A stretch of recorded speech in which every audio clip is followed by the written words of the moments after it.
Let's study about a new chapter, the Delhi Sultanate. He ruled from the AD 1206 to AD 1526. Muslim rule started in India by Muhammad Ghori in the AD 12th century. This Muhammad Ghori was helped by his general known as Qutbuddin Aibak. And with the accession of Qutbuddin Aibak to the throne of Delhi, then begins the history of Delhi Sultanate in India. So how did the name Delhi Sultanate come?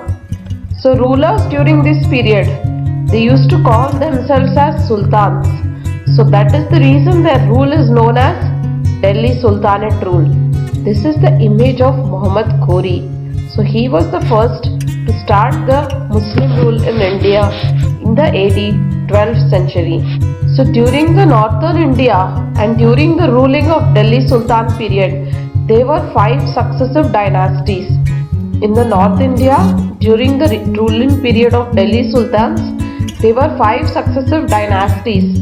The name of these 5 successive dynasties are Slave Dynasty, Khaljis, Tughlaqs, Sayyids and Lodhis. So Slave Dynasty and Khalij were from 12th century AD and Tughlaqs ruled in the 13th century AD and Sayyids in the 14th and Lodhis up to 15th century AD. Let's study in detail about these 5 successive dynasties in the northern Indian period. Let's study about these 5 successive dynasties which ruled in the northern India. The first one is Slave Dynasty. So the Turkish rulers, they depended on slaves. Slaves means they are like servants only, but they should listen to their ruler. Whatever their owner or ruler says, they have to obey that and do that work. So the Turkish rulers, they had slaves or servants who were trained to excel both in military activities as well as intellectual spheres. So this dynasty, the Slave Dynasty, was established by a ruler Aibak and it was known as Slave Dynasty, and the rulers were known as Mamluk Sultans of Delhi. So who was Qutbuddin Aibak? Let's study.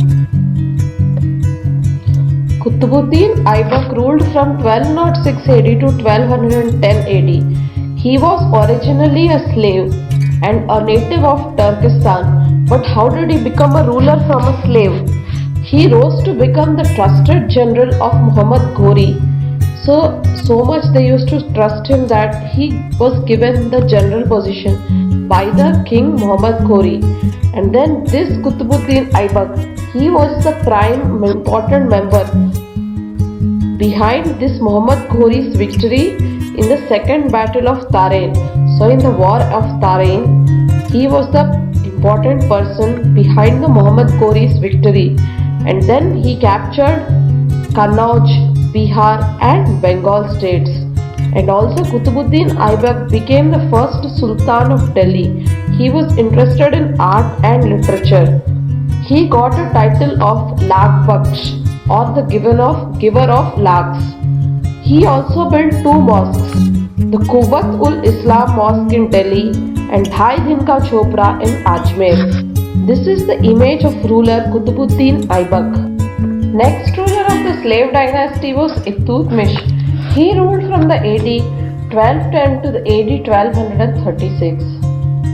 He was also a slave formerly and later he became the son-in-law of Qutbuddin Aibak, and then this Iltutmish took over the throne of Slave Dynasty. He was given the title of Shamshuddin. He also defeated the ruler Yaldos and occupied the places Lahore and Punjab.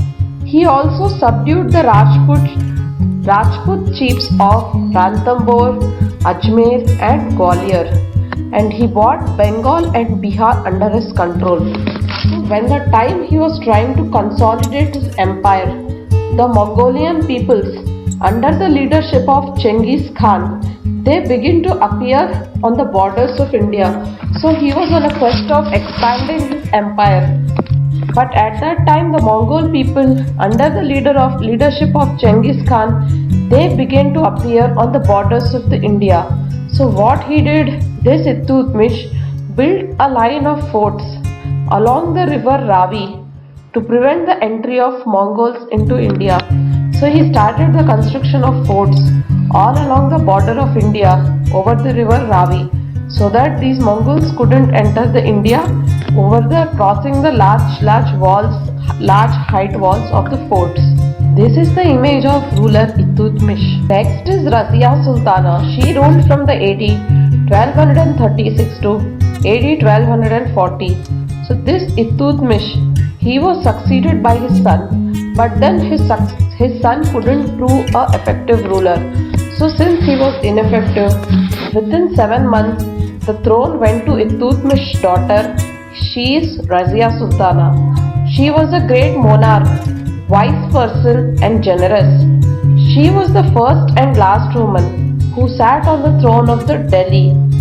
But the people around, the nobles, couldn't accept a woman as their ruler, and then it led to her downfall. Then came her younger brother Nasiruddin. He was put on the throne, but the real power lay in the hands of his guardian named Ghiyasuddin Balban.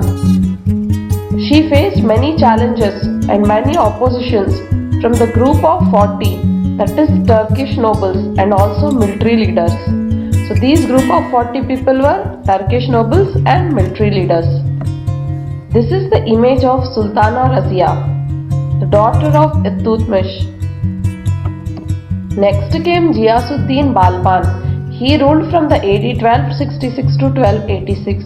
He was a stern man. He believed in ruling with iron and blood. He protected the empire from the attacks of the Mongolian people. And then he died in 1287. After his death, his grandson took over the throne. He also built a chain of forts to strengthen the northwest frontier. Next came the Khaljis. They ruled from 1219 to 1320. So the Balban's grandson, he was put to death by an official of this Khalji tribe, and his name was Feroz Shah. These Khaljis were mainly of the Afghan origin. The first ruler was Jalaluddin Khalji.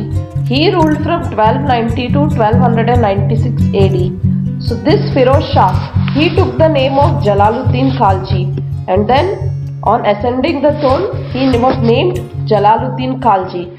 This Feroz Shah only killed the grandson of Balban. He was 70 years old. He was a benevolent ruler, and then he was killed by his ambitious nephew named Alauddin Khalji. And then this Alauddin Khalji succeeded the throne of Delhi. Alauddin Khalji ruled from 1296 AD to 1360 AD. His ambition was to conquer the world, similarly like Alexander the Great, but he couldn't do that. He was a very cruel and resolute ruler. This is the image of Alauddin Khalji.